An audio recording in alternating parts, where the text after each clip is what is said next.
Hi David, I'm going to go through crimping the what do you call it, the shielded RJ45s. So that's your normal RJ45, uncrimped, and then that's the shielded kind. Enjoy my blue nails. That's what happens in lockdown.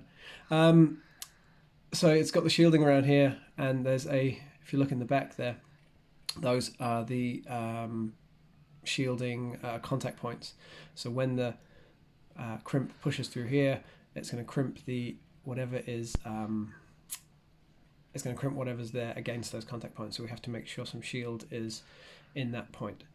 So here's the cable. Here's the cable that we're using, and it's got two jackets. So if you just very gently score the outer PVC jacket, because you'll avoid cutting the inner one, and give it a bend, it'll break, and you should be able to tease that around and get the outer jacket off. So you've got the inner jacket there too. And I could probably take a bit more of this off to make this demonstration easier, so I'll just gently score that.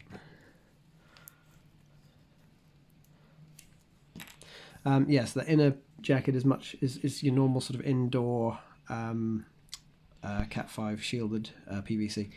And what we want to do, the black jacket is too thick to fit into the back end of this crimp of this RJ45.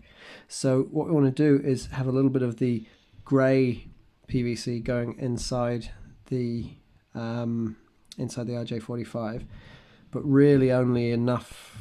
We only want to leave enough of the grey stuff to go inside there. So yeah, I want to trim the rest of the shielding off from maybe about here, and you can cut quite hard here because all you're going to hit when you trim that is the aluminium braid under there. So that's so now we've got the black shielding, a little bit of the grey PVC. Let me pull that light out. There we go. That might help. And then the braid. So you want to untangle the braid as best you can. Make a horrible mess of the bench. And find my side cutters. There they are, little snips. Because really the best way to get this off is just to break it into 2 or 3 sort of bundles, and then just trim it as far back as you can. Hopefully you're going to get a lot quicker at this than I am. Hopefully we all are. We're going to need to. Got a few 100 or 1,000 or whatever of these to do. And then now you've got the shielding foil. The shielding foil is spiral wound. We want to be a bit careful with that. We want to keep it. We can trim off some of the excess, and it tears quite easily. I'll say that and then I can't tear it. It tears relatively easily. So we don't need to keep lots, but we want to keep some of it. And I want to try and keep it open, because what we're going to do is like roll it back over the PVC, and it's going to act like a bit of a sock. It's like turning a sock inside out. So we've now got the grounded foil coming down the outside of that cable. We've then got the ground wire there, which is, where are you? There it is. So we've got the ground wire, which is just that exposed copper, and we've also got the plastic separator. So the plastic separator can rip off fairly easily, and that copper can just be put off to one side. I'll bend back out the way.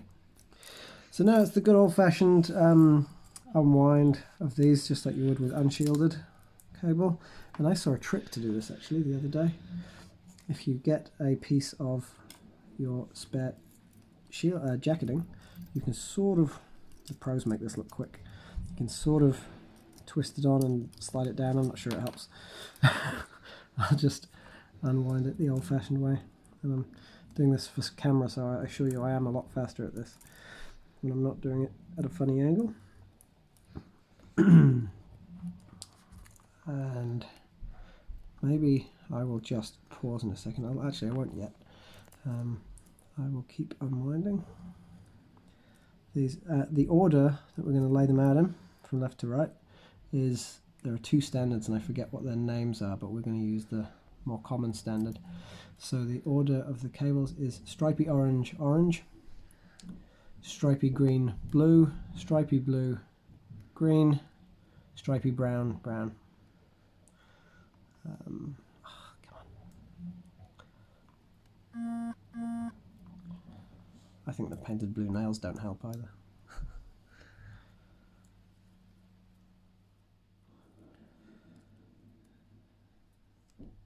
It's probably been a long time since you've done any of this, David. I've got I've got a crimp tool on its way to you, and a whole lot of these shielded RJ45s as well, and a little Ethernet tester, just a basic one.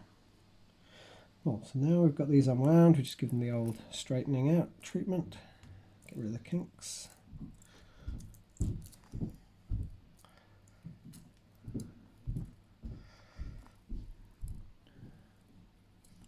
If you're like me, you're going to need your reading glasses for the next bit, so I am going to pause for a second while I do that. Stripy orange, orange, stripy green, blue, stripy blue, green, stripy brown, brown. Those are laid out, so again, the measurements for the length of these, some of the crimp tools kind of have a built-in guide for, and again, you've probably done a lot more of these in your time than I have, not for a while. But I usually look at these shielded ones and sort of gauge roughly where to chop the excess off. Your crimping tool, like mine, should have a straight cutter on it, so leave it nice straight edge like that. Yeah, take a little bit more off.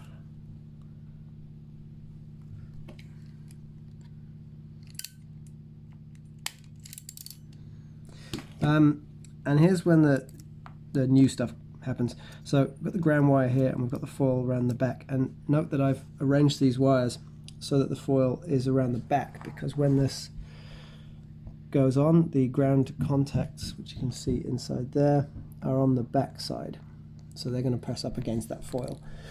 We then take this ground wire and we wrap it around. I'm just doing this again awkwardly because I'm in front of the camera. Wrap it around a few times, and we ideally want this to go inside the RJ45 as well, so we wrap around a few times there to provide a good grounding contact. Now this whole thing is going to be too big to fit inside that connector because these shielded ones are always a bit dodgy, so we're going to give that a good flattening squeeze, which I probably should have done before, with some pliers, flatten it out a bit, and then we're going to pop the connector on, give it a jiggle to get them all to go into their proper little holes. Come on. This always goes better when there's nobody watching. There we go. So now you've got the shield up against those contacts. Now I'm going to look at it under the microscope, and if you've got better eyes than me or better reading glasses than me, so yeah, you can double check your your cables have gone into the right slots, so you can still see the pattern there, the stripy orange, orange, stripy blah blah blah blah. They all look good to me. Crimp tool, yours should be pretty similar. Again, you've used these many times. So it goes in. They recommend with the shielded ones giving it 2 crimps to make sure that it clamps down on the sheath, and then we can get rid of this excess. Just get the side cutters in, give it a little bit of a snip, pull it away. Doesn't matter if there's a bit in there. And that's it, done. I have sent you one of these testers as well, which you may have used before. I'll just find a CAT5 cable. I'll pause again. These come apart, so you can put the remote end on a remote end.